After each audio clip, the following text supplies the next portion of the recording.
Job news and educational একাডেমিতে তোমাদের প্রত্যেকেই স্বাগতম জানাই। আপার প্রাইমারি সিটেট যে বিগত বছরের প্রশ্নোত্তরগুলো রয়েছে সেগুলো সম্পূর্ণ বাংলাতে আজকে করাবো। সিটিপি 2013 থেকে শুরু করবো একদম 2025 পর্যন্ত। আপার প্রাইমারি সিটেটের বিগত বছরে যত রকমের প্রশ্ন আছে সমস্ত প্রশ্ন বাংলাতে প্রশ্ন প্লাস বাংলাতে উত্তরও করা হয়ে গেছে। আর্টস এবং সায়েন্স উভয় প্রার্থীদের জন্য সমস্ত বিষয়ের ফুল সিলেবাস কভার হয়ে গেছে। আমাদের বই কিন্তু কমপ্লিট।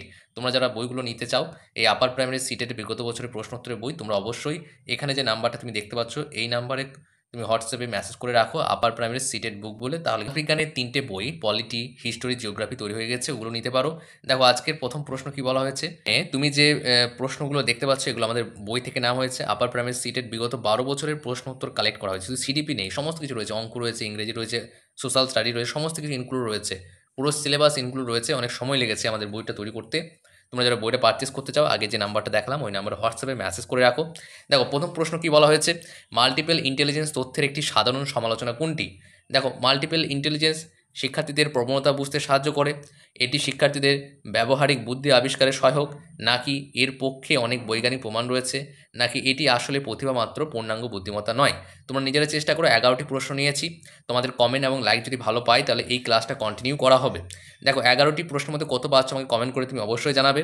আর একটা গুরুত্বপূর্ণ বিষয় হচ্ছে এই বইটির মেন যে বৈশিষ্ট্য সেটা হচ্ছে বাংলাতে লেখা রয়েছেই, তার সঙ্গে সঙ্গে এখানে এই বইয়ের মধ্যে ব্যাখ্যাও দেওয়া আছে, অর্থাৎ এই প্রশ্নের উত্তরটা কেন হলো সেটা কিন্তু ব্যাখ্যাও দেওয়া আছে। ব্যাখ্যাগুলো আমি হাইড করে দিয়েছি, বইয়ের মধ্যে সমস্ত কিছু রয়েছে। তাহলে সঠিক উত্তর হবে এটি আসলে প্রতিভা মাত্র পূর্ণাঙ্গ বুদ্ধিমত্তা নয়। অনেক গবেষক মনে করেন মাল্টিপল ইন্টেলিজেন্স তথ্য মূলত প্রতিভা বা দক্ষতার বিভিন্ন রূপ, কিন্তু তা পূর্ণাঙ্গ বুদ্ধিমত্তা নয়। এরপরে দ্বিতীয় নম্বর প্রশ্ন দেখে নাও কি বলেছে, নিচের কোনটি ভুলভাবে জোড়া মেলানো হয়েছে, ভুলভাবে করা হয়েছে? দেখো শিশুরা কিছু দেখো কোনটা হবে, দেখো শিশুরা কিছু ভাষাবিজ্ঞান নিয়ে জন্মায়, চমস্কি। ভাষা ও চিন্তা প্রথমে আলাদা, ভাইগস্কি। তারপরে ভাষা হলো পরিবেশ উদ্দীপনার প্রতিক্রিয়া, স্কিনার। ভাষা হলো পরিস্থিতি নির্ভর চিন্তা, কোনটা হবে অপশন? দেখো কোনটি ভুলভাবে বলা হয়েছে এখানে, সঠিক এটা তো সঠিক বটেই, এটাও সঠিক, এটাও সঠিক, তাহলে ভুল কোনটা? ভাষা ও চিন্তা প্রথমে আলাদা, এটা ভাইগস্কি বলেছেন, এটা পুরোপুরি ভুল। ভাইগস্কি ভাষা ও চিন্তাকে পৃথক বলে না, বরং এটি সামাজিক প্রক্রিয়ায় তারা যুক্ত হয়, সামাজিক প্রক্রিয়ায় তারা যুক্ত হয়। ভাইগস্কি কিন্তু এটা বলেনি, তাহলে সঠিক উত্তর এটা হবে 2 নম্বরটা। তিনেরটা দেখে নাও কি বলেছে, সমাজ দ্বারা গঠিত এবং জৈবিক নয় এমন বৈশিষ্ট্য কী নামে পরিচিত? 2013 সালে সিডিপির প্রশ্ন এটা।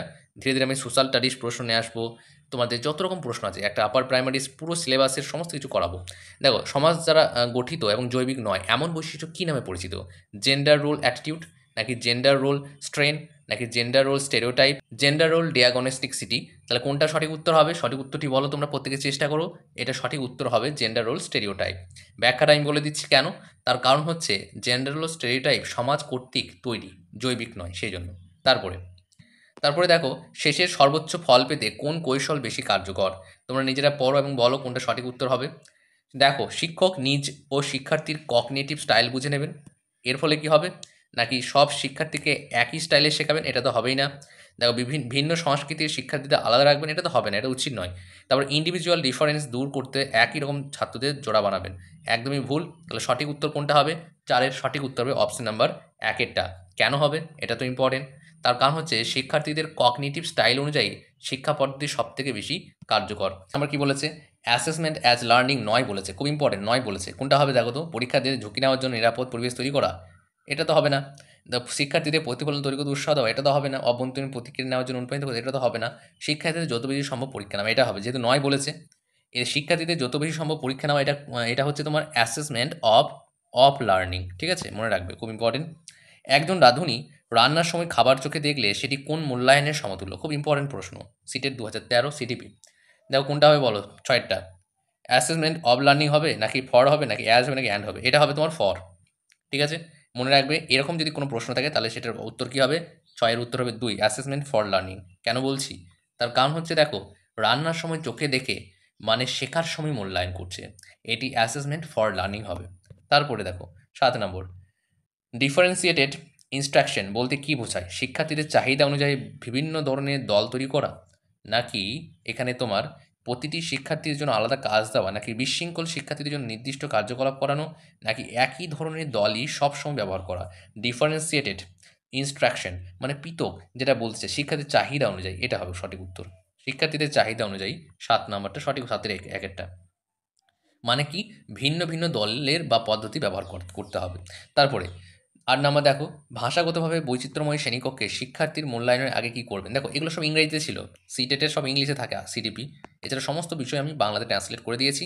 সঠিক উত্তরও দিয়েছি, অঙ্কেরও করা হয়েছে, সমাজবিজ্ঞানের করা হয়েছে, সমস্ত কিছু করা হয়েছে। এরকম তোমরা বাংলা পাবে। বাংলাগুলো পড়তে কোনো সমস্যা হবে না। কোনো গুগল ট্রান্সলেট নয়। এগুলো আমাদের নিজস্ব তৈরি, বুঝে বুঝে নিজের মতো করে লেখা হয়েছে। সেজন্য কিন্তু এইভাবে তোমরা পাচ্ছ। দেখো তার ৮ নম্বর প্রশ্নের সঠিক উত্তর কী হবে? ৮ নম্বর প্রশ্নের সঠিক উত্তর তোমাদের যেটা হবে যে বৈচিত্র্যময় শ্রেণীকক্ষে শিক্ষার্থীদের মূল্যায়ন আগে কী করবেন? অভিভাবকদের অন্তর্ভুক্ত করবেন না? এটা তো হবে না। মাতৃভাষায় মূল্যায়ন করবেন? বেশ ঠিক আছে, এটা দেখছি হতে পারে। বিশেষজ্ঞ মনোবিদদের ব্যবহার করবেন? শিশুকে আলাদা করে রাখবেন? এটা তো হবেই না, এটা তো হবে না। এটাই শুরু করতে মাতৃভাষা মূল্যায়ন করতে হবে। সেটা হচ্ছে ৮ নম্বর প্রশ্ন, যে ভিন্ন ভাষাগোষ্ঠীর শিক্ষার্থীকে মাতৃভাষায় মূল্যায়ন না করলে ভুল হতে পারে। তারপরে হচ্ছে ৯ নম্বর, নিচের কোনটি শেখার সমস্যার কারণ নয়? এটা নয় বলেছে কিন্তু। দেখো খুব ইম্পর্টেন্ট। শিক্ষকের শেখানোর ধরন, গর্ভাবস্থায় মদ্যপান, মানসিক প্রতিবন্ধকতা নাকি শিশু অবস্থায় মেনেনজাইটিস? কোনটি হবে সঠিক উত্তর? ইম্পর্টেন্ট ৯ নম্বর। এর সঠিক উত্তর হবে অপশন মানসিক প্রতিবন্ধকতা। নিচের কোনটি শেখার সমস্যার কারণ নয়? শেখার সমস্যার কারণ নয় বলেছে। দেখো শিক্ষকের শেখানোর ধরন শেখার সমস্যার কারণ নয় বলেছে। দেখো মেন্টালের যে বিষয়টা রয়েছে সেটা কি হয়, শেখার সমস্যা নয়, বরং আলাদা বুদ্ধিগত সমস্যা। ঠিক আছে, এখানে শেখার সমস্যা নয়, এটা বুদ্ধিগত সমস্যা। সেই জন্য তারপরে ১১ নম্বর শেষ প্রশ্ন, গিফটেড মানে অসাধারণ মেধাবী শিক্ষার্থীরা কেমন হয়? কনভার্জেন্ট থিঙ্কার হয়, ডাইভার্জেন্ট হয়, এক্সট্রোভার্টার হয় নাকি ভেরি হার্ড ওয়ার্কিং হয়? কোনটা হবে? গিফটেড চাইলে ডাইভার্জেন্ট থিঙ্কিং হয়। ডাইভার্জেন্ট থিঙ্কিং মানে হচ্ছে তোমার বিভিন্ন রকম চিন্তা, শিশুরা বহুত থেকে চিন্তা করতে পারে, এটাকে বলে ডাইভার্জেন্ট থিঙ্কার। ওকে, তাহলে আজকের এই ক্লাসটা কেমন লেগেছে কমেন্ট করে জানাও। এছাড়া আমাদের সমাজবিজ্ঞানের যে ৩টি বই রয়েছে, ওই ৩টি বই তুমি যদি পারচেস করতে চাও তাহলে করতে পারবে। হোয়াটসঅ্যাপ নাম্বারে তোমরা মেসেজ করো 8945879829, এই নাম্বারে হোয়াটসঅ্যাপে মেসেজ করো, তাহলে কিন্তু সমস্ত ডিটেলস বলে দেওয়া হবে। এছাড়া আমাদের ব্যাচে ভর্তি হলে ব্যাচে তো করানোই হবে। এছাড়া আপারে সিটেটে বিগত বছর সমস্ত প্রশ্নোত্তর করানো হবে, পুরোপুরি ১২ বছরের প্রশ্নোত্তর করানো হবে। ঠিক আছে, ব্যাচে ভর্তি ফিসটাও বলে রাখি ৯৯৯ টাকা one time pay registration fee রয়েছে, মান্থলি ৫০ টাকা রয়েছে। আর কিছু যদি জানার থাকে তাহলে কমেন্ট করে জানাও।